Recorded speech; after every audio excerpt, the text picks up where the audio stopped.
Yeah, Mr. Relevant back with you on your Wednesday. I'm Alex Strouf from the Everlight Solar Studio downtown Madison. No Hunter Vaughn today, not running the show. He's off running to the airport. So Ryan Wollersheim running the show for us today, having the time of his life. Look, a lot of people in this industry work really well under stress.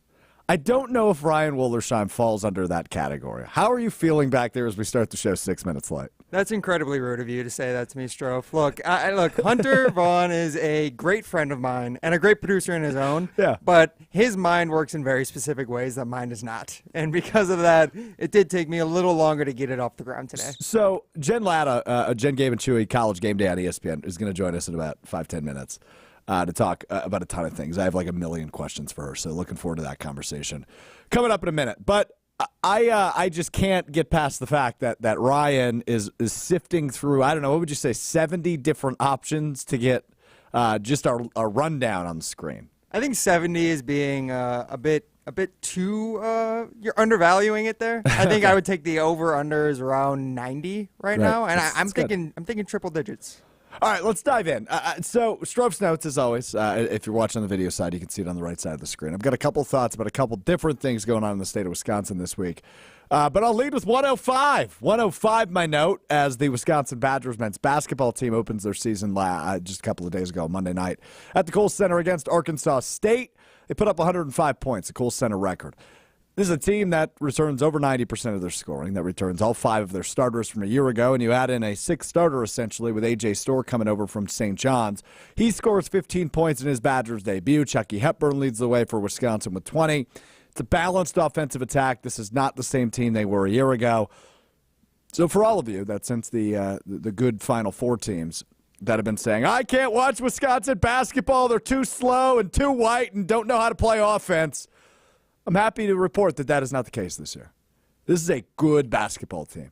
And they've got a big test right away coming up on Friday night at the Kohl Center against number 9 Tennessee, the 9th-ranked team in the country.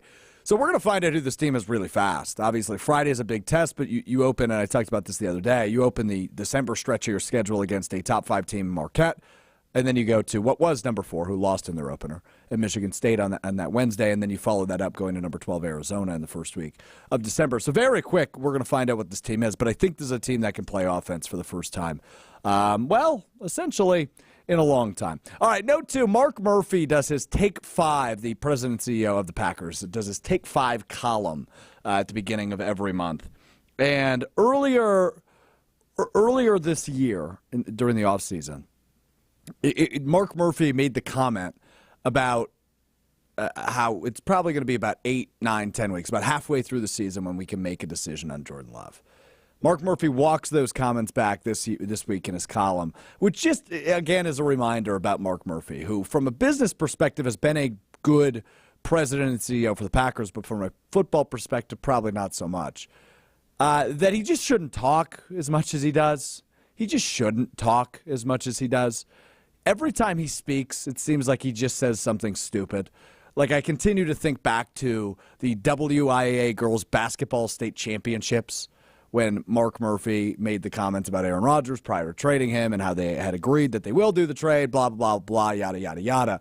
I can't stand when the man speaks. And again, he walks back comments he made that were pretty definitive about the expectations around the Packers' first-year starter, Jordan Love. While Love has by no means been a franchise quarterback out the gates, he's been okay. He hasn't been horrible. He has had games where he's been horrible, but he hasn't been horrible consistently. Thought he was fine this past weekend in the win over the Rams. Now he goes to a tough environment and a tough defense like the Pittsburgh Steelers. We'll see what comes of that. But Mark Murphy, shut your pie hole. Thank you, please and thank you. Adam Schefter was on Jen Lada, who's going to join us in a few minutes, was on her show with Gabe Neitzel and Mark Chmura this morning, as he is every week. And the conversation about hot seats was brought up. Does Matt LaFleur on the hot seat? Is Brian Gutekunst on the hot seat? And I just don't view the Green Bay Packers situation currently as hot seat worthy quite yet. I am to a point currently where I don't know that either of these guys could make a bed in which they have to get fired at the end of the year. I just don't see that happening, right? Goody has certainly bought himself more time than Matt LaFleur.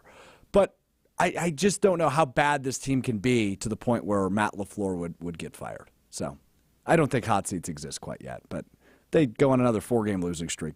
Maybe I changed my tune on that. Last note before we get to Jen Lada. Betrayal. Craig Counsell news earlier this week was a really big deal, really big hot-button topic. And I'm excited to talk to Jen about it because I know she's from the Chicagoland area. As Craig Counsell takes the job, becomes the highest-paid manager in all of the MLB with the Chicago Cubs. It stings a little bit. And it got me thinking about like other Wisconsin sports betrayals. I think the biggest one of all time was when Brett Favre ended up with the Minnesota Vikings. I think of this one as probably a top 3, but like I understand the decision, and I don't hate Craig Counsell for it. It is a betrayal of sorts. Brett Bielema, when he left Wisconsin to go to Arkansas, I think that, and then he gained some weight and went to Illinois. I view that as a betrayal. Aaron Rodgers saying he was immunized and then getting put on the COVID list, that was a betrayal of sorts. It just got my mind brewing on that, so curious on you. Hit me on Twitter at Alex_Strouf. Any Wisconsin sports betrayals.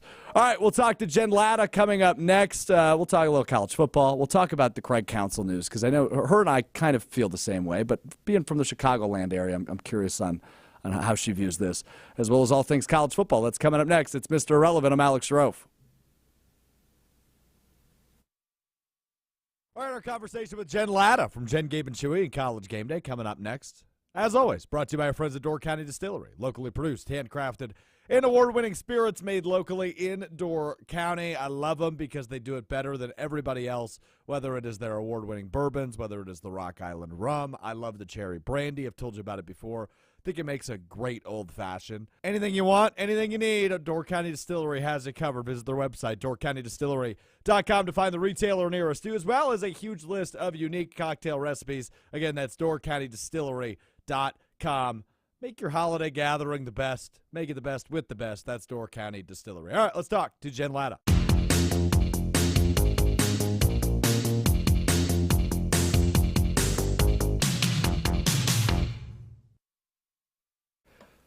All right, so Jen Lada, fascinating human to me, who we'll get to in a second, as Ryan Wollersheim continues to fight through. What's going on back there, buddy? Just bring me into it.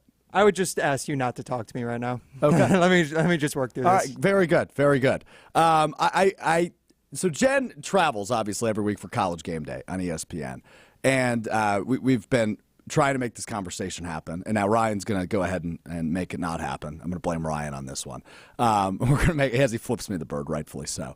But traveling a ton, so I'm curious about the travel schedule. But also, like Connor Stallions, I don't remember at Michigan anything crazier than that in college football, at least in a really long time, the sign-stealing allegations at Michigan. So I'm curious on her perspective on that. So Ryan, I'm trying to cram. I see Jen, but you can't see Jen. What's going on? So I can see Jen in her little square on my screen here, but I'm trying to get her on a square next to you, okay, so that you can both be on the screen, though we might have to change it where Jen's on at one time, then you're on at one time. Let's just do that. Yeah. Because I want to have this conversation. Yes. I appreciate her taking the time, so I don't want to make her wait too long. Exactly. So can Jen hear me? She's smiling, so I think she can hear me. Jen, you got me? I got you. Can you hear me? I got you. I just can't see you, but hopefully Ryan can work on that. So where are you at, Jen? It looks like you've... there we go. Hello. Maybe you can't see me still. I can see you now. We're good. All right. Good technical difficulties, good. As always. What's new, my friend? How are you? Well, the new thing is that this week I don't have to travel for College Game Day midweek. So, Alex, I don't know if a lot of people know this. I always feel kind of guilty having to explain it, but people see me on television on Saturday mornings and they assume that we got into whatever town it is we're going to for College Game Day. We usually get in Thursday nights. Friday's a busy day for us. We have a production meeting in the morning. I host College Football Live from site every Friday, and then we kind of are all prepping for the show Friday nights. They're not like these wild, crazy College Game Day crew parties or anything like that going on. But I'm one of the few people, if you don't count Kirk Herbstreit and some of his other NFL responsibilities, who also travels at the beginning of the week. So usually I get my assignment for what my feature is going to be on like a Sunday night or a Monday morning. And then I am like booking travel, trying to get to like far corners of the country, whether that be Penn State or whether like this past week when I had to go to Washington for a shoot. But I don't know where I'm going until Sunday night or Monday morning. So then when people are like, hey, can we get a meeting on the calendar? Or hey, can we do this great great podcast. I'm like, would love to give you an answer definitively one way or another, but I literally never know. And so, people who are in my inner circle understand the chaos that college football is for me, but I feel like sometimes peripherally people are like, man, she's just doesn't respond to emails, or man, she just is like too cool for school. And like, I swear, I promise on everything holy, that is not it. I'm just like trying to keep my head above water until January 9th. And then I can like breathe and then do all of the things that I can't do during the football season. No, I get it, and never feel guilty for explaining it, because I know you, and obviously you have such a great passion and do such a kick-ass job storytelling, right? And that's such a big part of your role within College Game Day. So I get it, I appreciate you taking the time in the midst of what is such a hectic time of year for you. So I want to start with this Connor Stallion stuff with you, Jen, because obviously in Wisconsin we don't get to talk about it a lot. But excuse my French here, but this is the beauty of a podcast. This is like the craziest shit I've ever heard. This dude's nuts, Jen. Like, I am so blown away by the details and the manifesto and some of the stuff that has come out around the Connor Stallion stuff with Michigan. I've never seen anything like it. What's your take on everything that's come out of this? And obviously the news this week, the Big Ten potentially handing down a punishment against Michigan. It's just beyond nuts to me. Is he nuts, Alex, or devil's advocate? Oh, boy. He's the most dedicated of all of the fanatics out there. I mean, here's the thing about going to sporting events. We all believe, whether it's true or it's not, that our mere presence and using our voices and using our energy can affect the outcome of games. If we didn't think that, people would not stand behind the basket at basketball games and wave their hands and scream loudly to try to distract somebody from hitting a free throw. It's worth 1 point! 1 point! But like, you do it enough, maybe you're able to get in someone's head, and maybe you're able to affect the outcome of a game. And then you also, while you already feel like you're a part of your sports team, you feel more like you're part of the sports team. Like you created a home field or home court advantage that gave your team the edge in a contest, right? So this guy was just like, I know a way that I can help my favorite team. And he went out there and, like you said, like manifesto and like layered and strategized and all of this stuff. Now the issue, of course, is that he got caught. Right? Like, I don't think there's any doubt that what he was doing by collecting the signs of Michigan's opponent,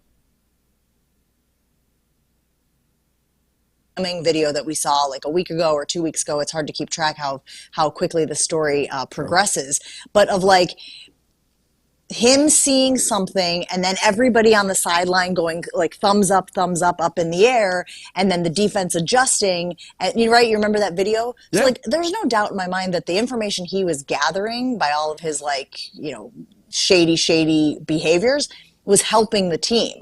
And so I think that's what's really tricky right now is, does it behoove the Big Ten to penalize what could be its best chance at winning a college football playoff, a college football championship this year, and then, in turn, compromise any integrity that the conference wants to claim it has, and also have the conversation of, won't it always be a tainted championship? So what I always say is, when the Astros won the World Series, everybody knows they were cheating, but it still goes in the record book. You still get the commissioner's trophy. You still are considered, one of the best teams in that decade or whatever, because you were able to win the whole thing. So I think there's some interesting like philosophical conversations that have to be taking place within the Big Ten Conference amongst coaches. Because again, remember, the conference gets a cut of any team's earnings from going to the college football playoff. And then if you win the whole thing, it's even bigger. So is the conference willing to cut off its nose to spite its face financially by riding Michigan to the finish line? I think that's going to be really something we all should be paying very close attention to. I think we know the answer to that, but I guess time will tell. But I would imagine, we know college football specifically is a financially motivated game, and the Big Ten, in the midst of all of this conference realignment and all the stuff going on within college sports, we know what they're going to do. They're going to let them play, and you're right. Despite the college football rankings saying Ohio State's the top team in the country, I'd make the argument it's Michigan. And they have a really darn good chance to win it all this year. So it'll be fascinating to watch how it plays out. Now, to go back to your original take on let me ask you this, though, Alex, because I saw something today that I would be interested in your take on. I saw a writer who has a Heisman vote say he is going to penalize J.J. McCarthy by not voting for him, even though his numbers and his performances may have warranted a vote, because he can't get around the cloak of. And what's interesting is I heard from people last year who penalized Caleb Williams and didn't vote him maybe first or maybe moved him down on their ballot because of the nails last year. So there's all kinds of subjectivity that goes into this Heisman thing. But I found it interesting that somebody went on the record saying they will not be voting for J.J. McCarthy because they can't get over how much did he know, or how much is the team benefiting from the potential sign stealing. Yeah, I did not see this, so I'm glad you brought it up. I don't like it. It reminds me of a couple of years ago. I forget the writer from Chicago that said he wouldn't vote for Aaron Rodgers, given that he was a jerk. I believe was the exact, if you remember that a couple of years back. Hub Arkish. Yes. And Rodgers called him a bum. A bum. He's a bum. Yeah. Which I can't, as much as Rodgers pissed me off at the end of his tenure as a Packer, I did like that response. Yeah, I just don't like it, right? Your vote should be dictated on who the best player is. And if J.J. McCarthy turns out to be the best player in college football, he deserves a first place vote. I think it's as simple as that. But won't you always wonder if he's been successful in part because of the information that his team gathered, unscrupulously? Do you still view Reggie Bush as the 2005 Heisman Trophy winner, Jen?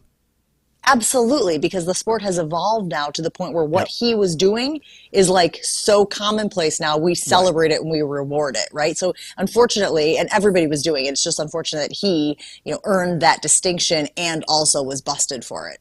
So could we, and again, I don't know the answer to this, but how many teams are actually doing what Connor Stallions in Michigan were doing? I imagine not a ton, given how deep it went with a 550-page manifesto and going to a different school, because it would lead to a better opportunity and a better chance of you eventually becoming the head coach of Michigan. But it's, anyway, such a fascinating. But isn't that the next thing also, is that we're willing to allow a little bit. We're willing to allow sign stealing and whatnot, because we always say if you ain't cheating, you ain't trying. But then we have a threshold where we're but this went way over the line, right?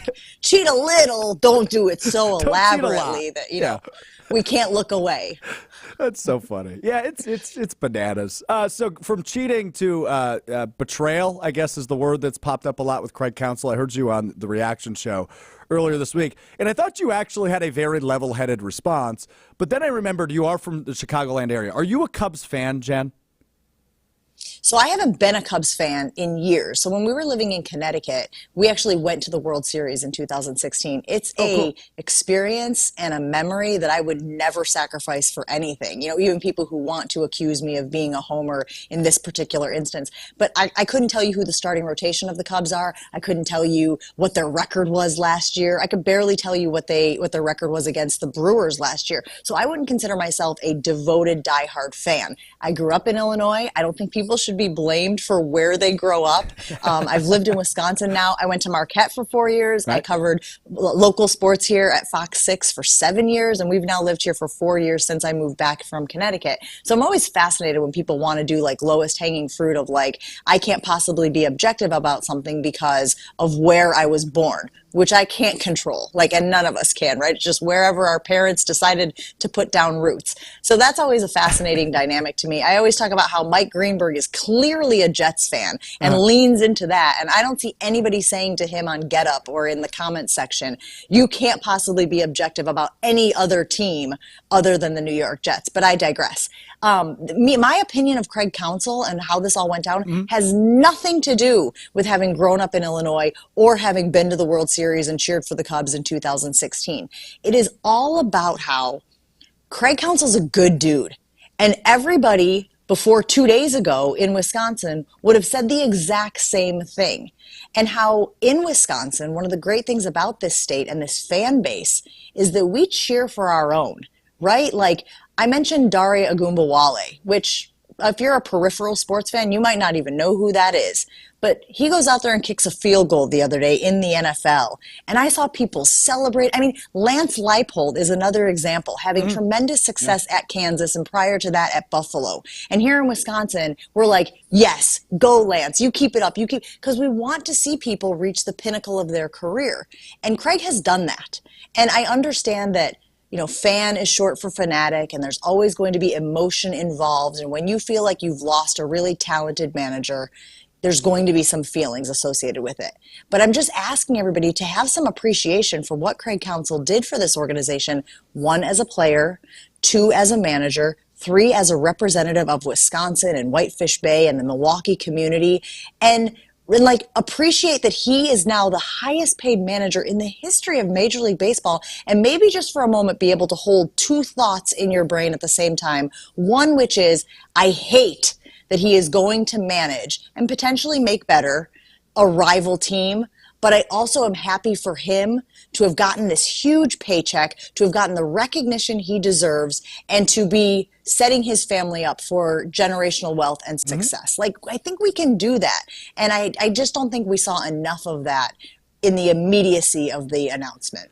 Yeah, overreaction definitely rare when it comes to sports, right, Jen? But I think what you just never explained, happens. right? Exactly. But what you just explained is exactly where my head's at. I hate that it's the Cubs, but I love that. Generational wealth, right? He's going to become the highest paid manager. And I know even when he was a player involved with the Players Association, that was always such a big important motivator for him. And to go and become that guy after bringing one of the smallest markets, a team, and make them so good for so many years with, making something out of nothing, goes to a team that's going to spend money. The Brewers aren't going to do that. So it all makes sense to me. And I thought your take was the best of anybody's on that when I heard you say that the other day, because you can't separate. That's very nice of you. Well, that is not what most people thought. I'm also not like the world's largest baseball fan.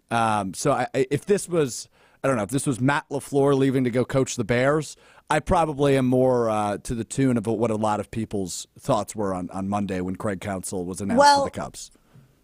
And isn't it interesting, Alex, how people haven't given a second thought? I don't think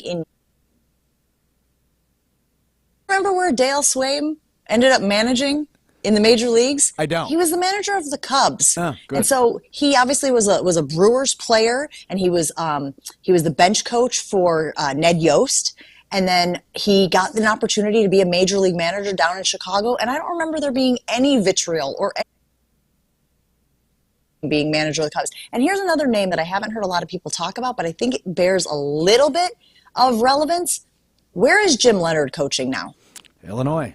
Now, you could say that Illinois and Wisconsin are not heated rivals. I bet Brett Bielema would like to think they are. Brett Bielema seems to go into those games wanting to, knock Wisconsin off of its pedestal.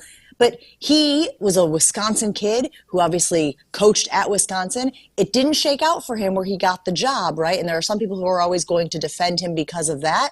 But he took a job down at Illinois and theoretically is going to do everything he can to beat the Wisconsin Badgers every time the Illini face them on the field. I haven't heard anybody grieving about that. So it's just interesting to me, when people pick and choose to be angry about where people go to continue their careers. I tend to agree for the most part. I think Brett Favre as a Viking is one I think I'll let slide. But to the rest of them, that's a really good point on Jimmy Leonard and now his role with, I think he's an analyst or something like that with Illinois before he eventually will get back into coaching, I'm sure. A couple more things for you, Jen, and I always appreciate the time. Love chatting with you. So you mentioned earlier, Marquette alum. You do some work with the Marquette Radio Network and Shaka Smart. Obviously, that's a basketball school, despite your football background, your professional career. How pumped are you for this Marquette team this year? Ranked number 5 in the country to start things off. Shaka Smart has this thing cruising. This could be a championship-level team, for the first we've seen for Marquette in probably, two decades that's this good?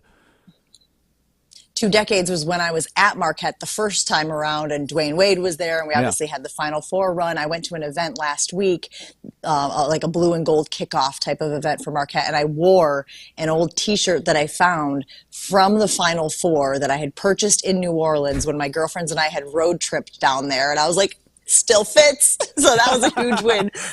12 out of 10. a 12 out of 10 on the excitement level. Super Nice. pumped about this Marquette team because it's so much of the same squad from last year, and you saw what that team was able to do. They're trying to infuse some of that youth. You saw that the other night when they opened up against Northern Illinois. But man, it is so good to see familiar faces out there who already have the chemistry together, who already have the relationships that's so important to a Shaka Smart-led team, and they can just build on that. We are seeing how challenging it is with the Green Bay Packers to have an entire team of young guys. And Marquette, I would argue, is on the opposite end of that spectrum. So I just think they're going to build on what they did last year. We're going to get a real good indication early on in the Maui Invitational of how good this Marquette basketball team is, because that is such a loaded field. It is this But year, yeah. if you're the 5th ranked team in the country, you want you don't want a bunch of cupcakes to like warm yourself up. You want to get right into it, see where you stand, and then if you need to, make the appropriate adjustments as you go on. But it's a great time to be a part of the Marquette community. It's a great time to be hosting the Shaka Smart Show. I always try saying that, by the way, Shaka Smart Show. Yeah, that's a tough one. I always feel like I learned something when I'm sitting next to him for that hour, because he's so philosophical and sociological and all of that stuff. If you don't think that plays a role in team success, you're fooling yourself. It's all well and good to have the talent, but if you don't have the relationships and you don't have the guys pulling the rope in the same direction and all those other things we talk about so often, you're going to stumble, you're going to fall. So super excited. That's awesome. Yeah, that game, I think it's December 2nd here at the Kohl Center in Madison between Marquette, who will be number 5. I'm sure Wisconsin will be ranked by that point, given the way they started their season on Monday with 105 points. It's going to be a big game, and this rivalry is alive and well, especially following the overtime battle at Fiserv last year. 2 rapid-fire ones for you in the college football realm before we let you go, Jen. Biggest addition to the new-look Big Ten, is it USC, UCLA, Washington, or Oregon? Well, I mean, what Washington and Oregon are doing this season is pretty Right. impressive. I'm a huge Dan Lanning fan. I think he brought everything he learned underneath Kirby Smart from Georgia out west and is really building that program from the ground up. I wouldn't be surprised if we're talking about Georgia a lot going forward in the Big Ten. I was just out at Washington last week for my feature. DeBoer came from Indiana. And Indiana, of course, is Tom Allen and that whole idea of love each other. And again, we were talking about the relationships and stuff. And he has very quickly, in 2 seasons, been able to implement that. I mean, look no further than my feature was on Rome Odunze, who is their number 1 wide receiver, but it was supposed to be on all 3 of their wide receivers who are threatening to go up over 1,000 yards this year. And they don't care who gets the ball. Like, where do you hear that, Alex? From a big-time Power 5 program, everybody's trying to improve their draft stock, and these guys are over here going, we don't care. We don't care if he gets the ball or I get the ball or I get the touchdown, as long as we find the end zone. And so I think what Washington is doing as well is something that people need to keep their eyes on. I would argue those 2 teams are probably the biggest one. USC is going to have a fall off. They already have a terrible defense. Caleb Williams is going to the NFL. There's no question about that. And while I like what UCLA has done, they haven't really made a lot of noise. They'll always have, it's Chip Kelly still out there, right? I'm trying to even think if Chip Kelly is the head coach out there still. Yep. And so you always got to kind of keep in mind what he's able to do. But I really think Washington and Oregon are going to be big disruptors in the Big Ten. Good answer. Best SEC campus for college game day. What's the best atmosphere that you've been to in the SEC? I know that's a tough question. Okay. It's super tough because I have to go through my Rolodex of each city. But I think, honestly, it's Ole Miss and the Grove. And they do that thing the night before where they sound an alarm and everybody runs and they take their trash cans and they stake their claim in the Grove of where their tailgating spot is going to be. And then they have these incredibly elaborate tailgating scenes where you've got chandeliers hanging from the tents and you've got a fondue fountain and people go all out. It's insane. I love it. Somebody's running to the bathroom here. I'm at my daughter's dance class right now and this kid's running to the bathroom. Oh, good. So I would have to say the Grove at Ole Miss. And we got a big game this weekend because it's Ole Miss at Georgia. I love what Lane Kiffin is doing there with the Rebels. And I have a little, if I'm being honest, I have a little bit of Georgia fatigue. It happens. We talked about it this morning. It happens with Giannis, with winning the MVP award, and when a team is just so successful year in and year out. I'm surprised there hasn't been any Chiefs fatigue yet in the NFL. I think the Eagles are doing a really good job of kind of like seeming like Taylor they Swift, could Jen. threaten them. Taylor Swift is helping. That's true. Yes. Yeah. Everybody wants to know, where is Travis this weekend? Is he in? Where is she? Argentina? I don't even know. It just crosses my feed. Yeah. So yeah, I would say Ole Miss is my favorite spot, and they have a big game this weekend against Georgia. So I'm rooting for a really good game with those two guys, with those two teams. Last one, 12-team playoff, yay or nay? I go back and forth on this one. I do too. I don't think most years you have 12 teams that can contend or should contend for a national title. But Alex, look at what we got this year. Like, this year would be the perfect year to have implemented a 12-team playoff, because you have so many of those teams knocking on the door who probably deserve an opportunity to win the whole thing. Like Alabama's a great example. I think Alabama can win it every single year. And where are they this year? Like, 8th, maybe. Like we talked about Ole Miss will figure out this weekend. If Ole Miss beats Georgia, they jump up there, but do they jump above the undefeated teams? Probably not. This would be the great year to throw it in there.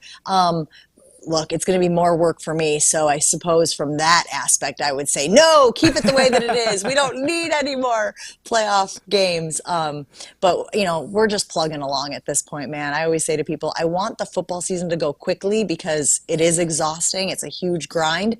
But I also don't want the holidays to go quickly because I have 3 kids and they love Christmas and we've got a bunch of birthdays here and Thanksgiving and whatnot. So I've always got that like push-pull argument internally in my head. Yeah, January 9th is a pretty good date. When that gets pushed back 2 weeks, you're going to be sleeping for the entire month of February. But nonetheless, Jen Lada, you are the best. Always great catching up with you. We'll do it again, but I'll wait until after the football season and your full month of February nap. Appreciate you. Thanks. See you guys. It's Jen Lada. You can follow her on Twitter at Jen Lada, and obviously see her on ESPN's College Game Day and hear each and every morning from 7 to 9 alongside Mark Chmura and Gabe Neitzel on Jen, Gabe, and Chewy on 94.5 ESPN Milwaukee. All right, we'll take one quick break. When we come back, it's, of course, What Strouf Learned. That's next. It's Mr. Relevant. I'm Alex Strouf. Talking to Jen always gives me the college football itch, which excited to be back, filling in for Colin Russo on the ESPN Wisconsin College Game Day post-game show this Saturday, following Wisconsin Northwestern live from one of my favorite dives in Madison, Club Lamarck on the east side. We'll be live immediately following the final whistle from all the action that goes down at the camp. Join me and former Badgers Brad Nortman, who we had on the show on Monday, as well as Chris Orr, who we had on the show on Friday. The 3 of us breaking down everything in what will be, I'm sure, a really pretty football game. Super pretty. Between Wisconsin and Northwestern this Saturday. It's an 11 a.m. kickoff. Therefore, we're probably on the air about 2 o'clock until 4 o'clock on 94.5 ESPN Milwaukee, 100.5 ESPN Madison, as well as on Wisconsin On Demand and streaming live video on YouTube. Don't miss it. It's ESPN Wisconsin College Game Day this Saturday.